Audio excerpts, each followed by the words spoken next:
wasn't even really paying attention. But all of a sudden she heard that and she thought, wait, one of the signs they said was to see if he hides his cell phone. So she thought, my husband never hides his cell phone.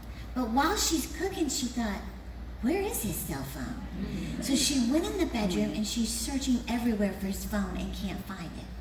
Finally, she looks in the pocket of the pants he's about to put on and she found the cell phone. And what she read changed the rest of her life.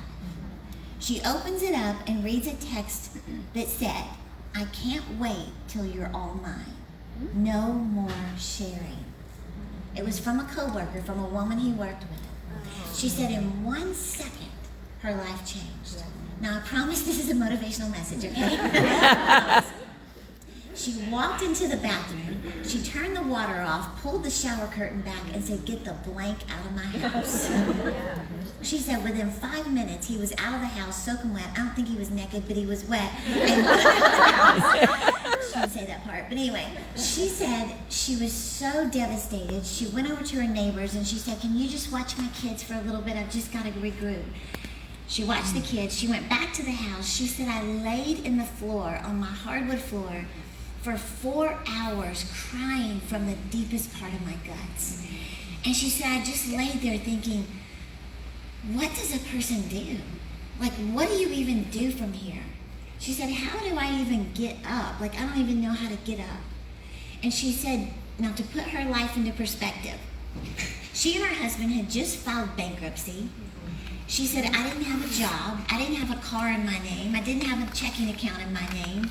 We could barely pay the light bill even with his paycheck. And she said, and here I am left with my kids and nothing.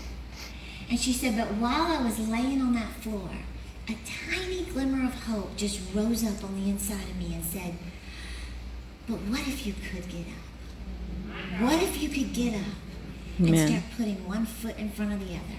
And what if your life turned out better than it was before? And she said, I started getting just a little bit of vision for my life. And she started with just, I'm going to sell everything in this house so I have enough money to go get an apartment. So she did. She sold everything that she could find. She said she got a tiny little apartment for her and her 3 kids. She said she even put her wedding ring on Craigslist. And she said, I'll never forget the woman walking up to my door to buy my ring. She saw 3 little kids crawling around, saw me selling my wedding ring. And the lady said, I don't even want to know the story, just give me the ring. She said she didn't want my bad juju or something. She said, anyway, after that, she said she got a job. And she said they put her in this little cubicle that really wasn't much of an office. It was like a closet. And she said, while I'm sitting in that closet at this little low-paying job, she said, I started thinking, years ago, I made a vision board. And she said, on my vision board, I had pictures of New York City and Hawaii and beach vacations and a beautiful home. And she said, my husband made fun of me because he said, we're living on food stamps and you've got a vision board. Like he just, she said, I put it under the bed because I was so embarrassed.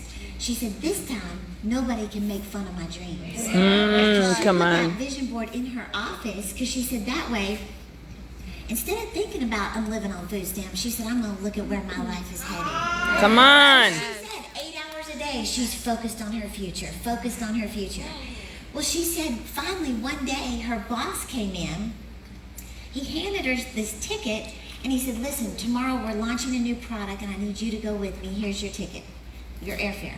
She glanced down at this ticket and it said round trip to JFK.